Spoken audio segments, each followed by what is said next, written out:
बिस्मिल्लाहिर्रहमानिर्रहीम। Student statistical inferences में जिसमें हम पढ़े थे टेस्टिंग ऑफ हाइपोथेसिस, उसमें जो हमारे पास आज का लेक्चर नंबर 2 है वो है हमारे पास सिंपल एंड कंपोजिट हाइपोथेसिस। अब हमने बताना है अक्सर ये जो छोटी छोटी स्टूडेंट आपको डेफिनेशन है ना, ये सर जैसे मैं आपको बता रही होती हूँ कि एग्जाम्स में इनके आने के चांसेस होते हैं, तो आपको कॉन्सेप्ट क्लियर होने चाहिए। Simple and composite index number क्या है? अब हमारे पास जो सिंपल एंड कंपोजिट हाइपोथेसिस है ना, हम कहते हैं simple hypothesis that is one in which all the parameters of the distribution are specified. ये हमारे पास क्या है? In which all parameters of distribution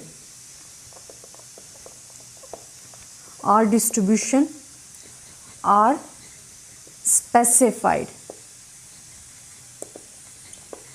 अब स्टूडेंट हमारे पास क्या है कि हम कहते हैं कि in which all parameters of the distribution are specified. जब सिंपल हाइपोथेसिस की बात आ जाती है तो इसमें हम कहते हैं कि a simple hypothesis is one in which all the parameters of the distribution are specified. For example, if the heights of the college students are normally distributed with, अगर हमने जिस तरह के एग्जांपल पहले भी पढ़ी थी नल एंड अल्टरनेटिव हाइपोथेसिस में, जिसमें हम कह रहे थे कि हमारे पास जो नल हाइपोथेसिस होता है उसमें म्यू इज इक्वल्स टू 62 होता है, इसी से प्रीवियस लेक्चर में। तो अगर हमारे पास heights of the college student normal distribution जिसमें हमारे पास सिग्मा स्क्वायर क्या है 4 है, स्पेसिफाइड है, and hypothesis mu is equal to 62 है, जो कि हम पढ़ भी रहे कि जो हमारे पास क्या था एच नॉट था। ठीक है, हम कहते थे कि mu is equal to 62 average height of the student है। तो we have stated a simple hypothesis as the mean of variance together specified a normal distribution completely. तो ये हमारे पास एक फुल कम्प्लीटली डिस्ट्रीब्यूशन बता रहा है, नॉर्मल डिस्ट्रीब्यूशन। अगर हमारे पास हाइपोथेसिस है कंपोजिट हाइपोथेसिस में हम कहते हैं hypothesis which is not simple which not all the parameters are specified. यहाँ हमारे पास सिर्फ क्या आ जाएगा कंपोजिट में, अगर आपके पास डेफिनेशन भी पूछ ली जाती है, इधर हमने लिखा है ना इन विच,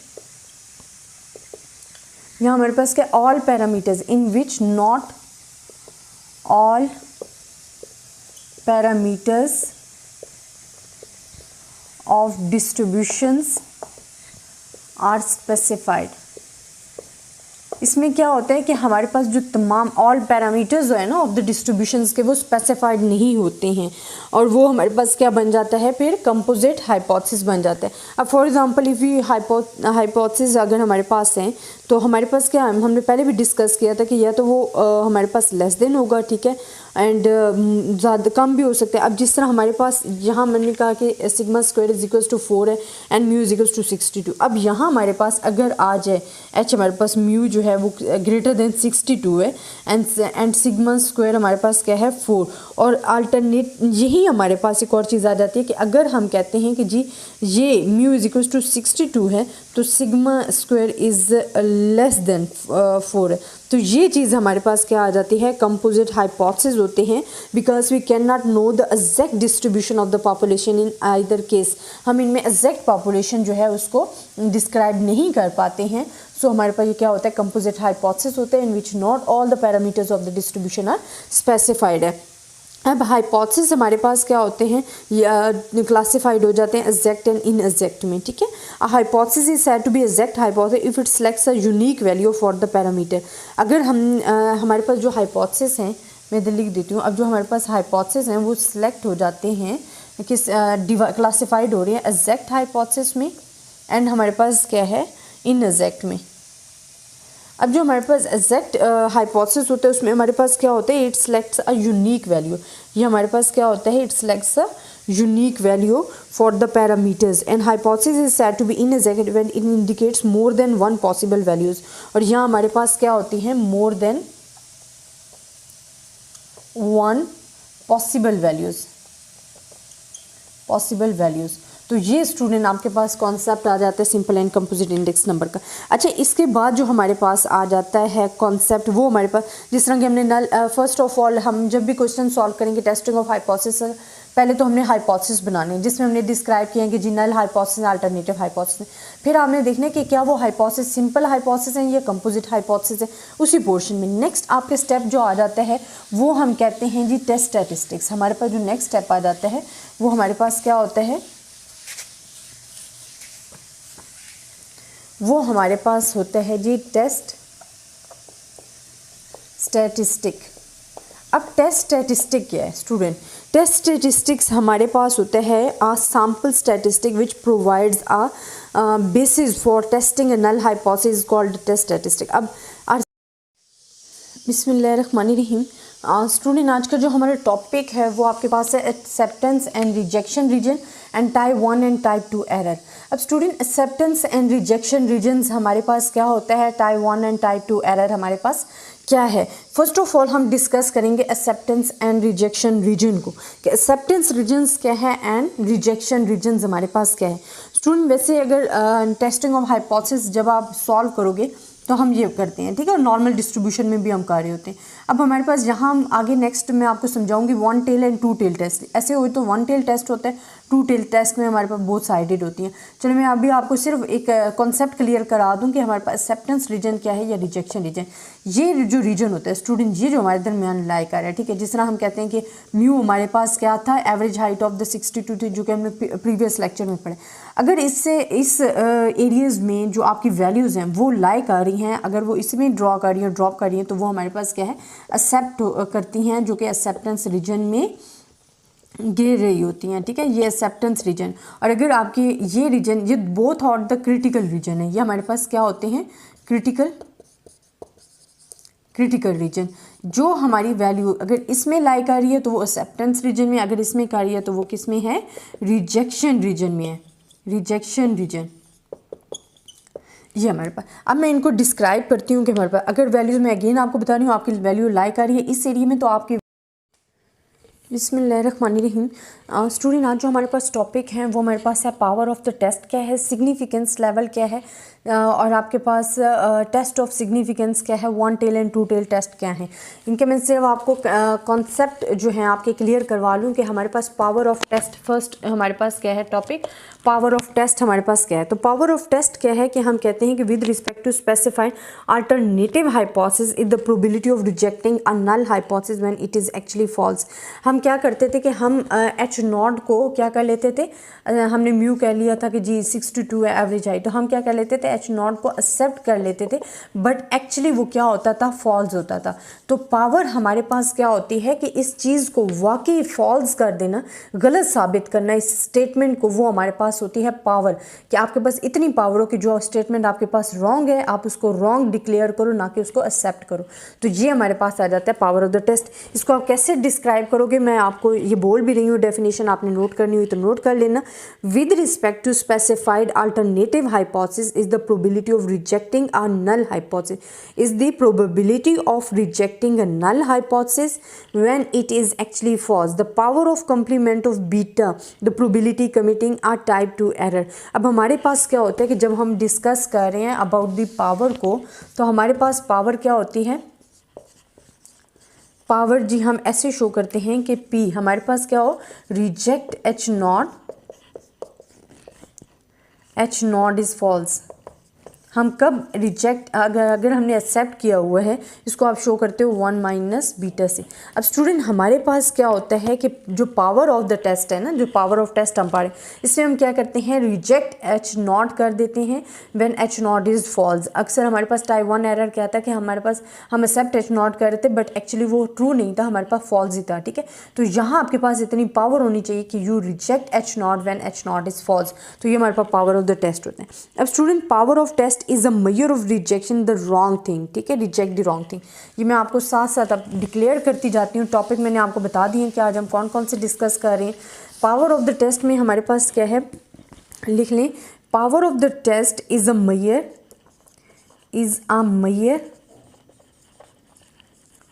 of reject the wrong things, measure of reject the wrong thing. हमारे पास क्या होता है, जो आप पावर ऑफ द टेस्ट पा रहे हो, is a measure of reject the wrong things. वो क्या होता है, measure of reject the wrong things. A test of ability to H not, या हम इसको कह सकते हैं a test of ability, a test of ability to the H not when H not is false, when it is false. हमने यही पढ़ा है ना कि हमने जो पढ़ रहे हैं, हम कह रहे हैं जी हमारे पास पावर है।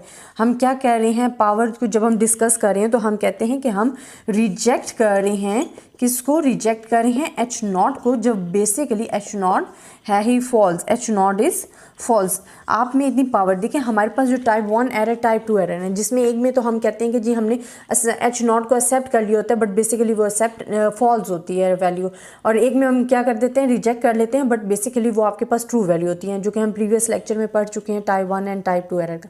पावर हमारे पास क्या होती है कि अगर आपका एच नॉट जो है वो एक्सेप्ट हो रहा है और एच नॉट की वैल्यू आपकी रियल में फॉल्स है, तो आपके पास इतनी पावर होनी चाहिए कि आप उसको डिक्लेयर करो कि H not is reject, H not is false value, H not, तो हमारे पास क्या होता है कि reject H not when H not is false. ठीक है, तो यही मैं आपको बता रही हूँ कि पावर ऑफ द टेस्ट क्या है, is a measure of reject the wrong things, a test of ability to the H not when it is a false हमारे पास है। फिर हम कहते हैं we make the level of significance small and the power of test large, we can increase sample size के, जैसे जैसे हमारा सैम्पल साइज जो है इंक्रीज करता जाएगा, पावर ऑफ टेस्ट जो है वो भी इंक्रीज होती जाएगी। सेकेंड हमारे पास आ जाता है जो कि टॉपिक हम डिस्कस कर रहे थे, सिग्निफिकेंस लेवल। ठीक है, सेकेंड हमारे पास क्या था, सिग्निफिकेंस, आपके पास आ गया लेवल। अच्छा, सिग्निफिकेंस लेवल को हम शो करते हैं अल्फ़ा से। ये तमाम स्टेप्स जो हैं, जब आप स्टेप बाय स्टेप क्वेश्चन को सॉल्व करोगे आपको इन सब की समझ आ जाएगी, सिर्फ आपके भी कॉन्सेप्ट क्लियर होने चाहिए। सिग्निफिकेंस लेवल अल्फ़ा हमारे पास क्या होता है, of a test is the probability used as a standard for rejecting a null hypothesis when H not is assumed to be true. ये भी हमारे पास क्या होता है, प्रोबेबिलिटी है, टेस्ट ऑफ द प्रोबेबिलिटी है, probability used as standard for rejecting the null hypothesis when H not is true. हमारे पास रिजेक्टिंग एच नॉट की प्रोबेबिलिटी हमें बताता है कि when H not assume to be true, जब हम एज्यूम कर लेते हैं कि एच नॉट इज़ हमारे पास क्या है, ट्रू है, तो हमारे पास it's denoted by the alpha and the value of alpha is known as the size of the critical region. हमारे पास the most frequently used the values of significance level 0.05, 0.01, जिस तरह हम कहते थे 5%, 1%, जो मैं आपको बता भी रही थी, अल्फा इज इक्वल टू 5%। अब जिस तरह हमारे पास क्या होता है कि अगर हम कह देते हैं, इसको अल्फा से शो करते हैं, अगर हम कहते हैं अल्फा इज इक्वल टू 5% है सिग्निफिकेंस लेवल हमारा, तो इसका मतलब हमारे पास क्या होता है कि here there are about 5% chances in 100 of incorrectly rejecting a null hypothesis. हमारे पास 5% चांसेस होते हैं 100, देखिए टोटल हम परसेंटेज में कर रहे हैं, तो 100 में से 5% चांसेस हैं कि हम नल हाइपोथेसिस को रिजेक्ट कर रहे हैं, अदरवाइज वो एक्सेप्ट हो रही है। तो जो हमारे पास सिग्निफिकेंस लेवल होता है वो आपका कॉन्फिडेंस बताता है कि आप 5% आपको लगता है कि जो 100 में से ये रिजेक्ट करेगा नल हाइपोथेसिस, अदरवाइज ये स्टेटमेंट हमारे पास क्या है, ट्रू है। To put it another way we say that 95% confident I am making a correct decision. इसका अगर हम अदर वे में जाएं, जिस तरह कि हमने 100 क्या है कि टोटल 100 है, अगर आप 5% अल्फ़ा माइनस कर देते हो कि आपको अल्फ़ा है कि 5% हमें लगता है कि जो स्टेटमेंट है ये रॉन्ग है, अदरवाइज 95% जो है हम कहते हैं ये स्टेटमेंट हम कॉन्फिडेंट हैं कि ट्रू है। जो हमारे पास नल हाइपोथेसिस आएगा, हम कहते हैं 90% we are confident that the statement is true. तो ये हमारे पास आ जाता है सिग्निफिकेंस लेवल, जिसको हम डिस्क्राइब कर रहे होते हैं। ये स्टूडेंट हमारे पास कॉन्सेप्ट था सिग्निफिकेंस लेवल का। नेक्स्ट टेस्ट ऑफ सिग्निफिकेंस हमारे पास क्या है, जो कि हमने डिस्क्राइब करना है, टेस्ट ऑफ सिग्निफिकेंस। अच्छा स्टूडेंट, हमारे पास टेस्ट ऑफ सिग्निफिकेंस जो होता है उसको हम कहते हैं a test of significance is a rule और procedure by which sample results are used to decide whether to accept और रिजेक्ट अ नल हाइपोथेसिस। चलिए मैं क्लियर करके आपको लिख देती हूँ ताकि आपको कोई कन्फ्यूजन न रहे। अभी हमारे पास टॉपिक क्या है, test of significance. Test of significance. अच्छा स्टूडेंट, ये हमारे पास क्या है, वो बेसिकली तो कह रहे हैं जो टेस्ट ऑफ सिग्निफिकेंस है इट्स अ प्रोसीजर। अब किस चीज़ का प्रोसीजर है वो मैं आपको बताती हूँ।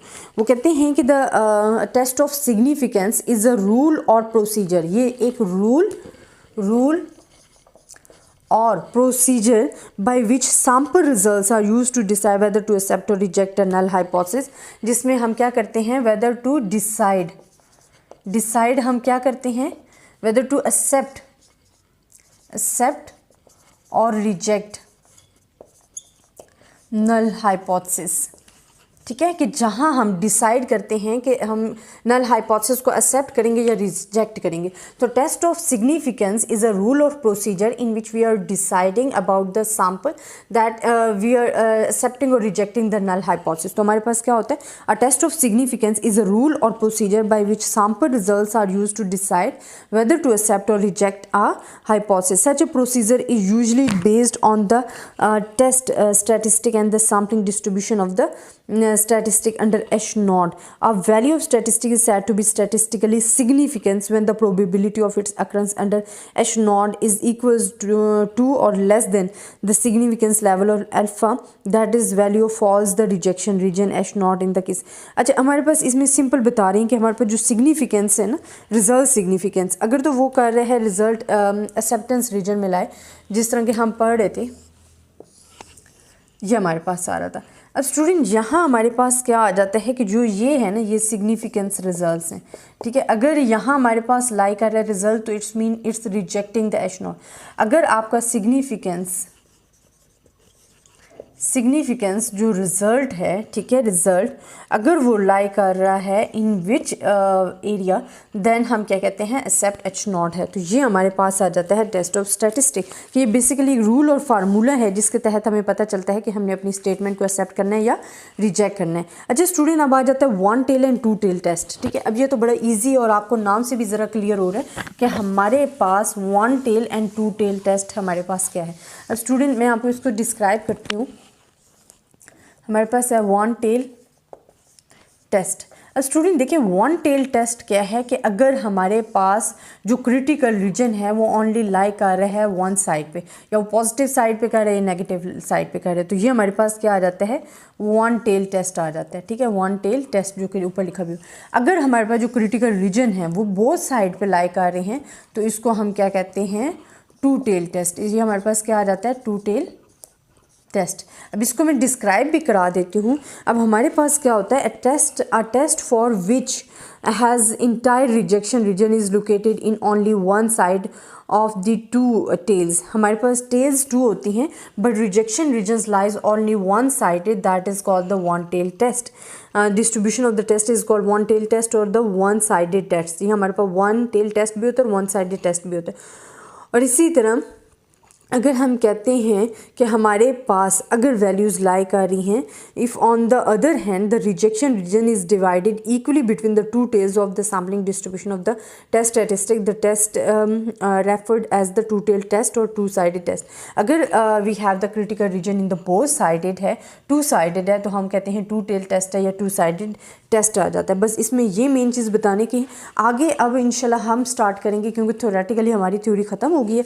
अब बेसिकली मैं आपको बताऊंगी कि टेस्टिंग ऑफ हाइपोथेसिस जब आप सॉल्व करोगे तो उसमें कितने हमारे पास स्टेप्स आते हैं, उसको आपने सॉल्व कैसे करना है, वो तमाम चीज़ें इंशाल्लाह मैं आपसे नेक्स्ट डिस्कस करूँगी। आई होप स्टूडेंट आपके ये कॉन्सेप्ट तो क्लियर हो गए होंगे। नेक्स्ट आपके जो प्रैक्टिकल क्वेश्चंस हैं जो कि एग्ज़ाम से रिलेटेड हैं और इम्पॉर्टेंट इंशाल्लाह वो हम डिस्क्राइब करेंगे। तब तक के लिए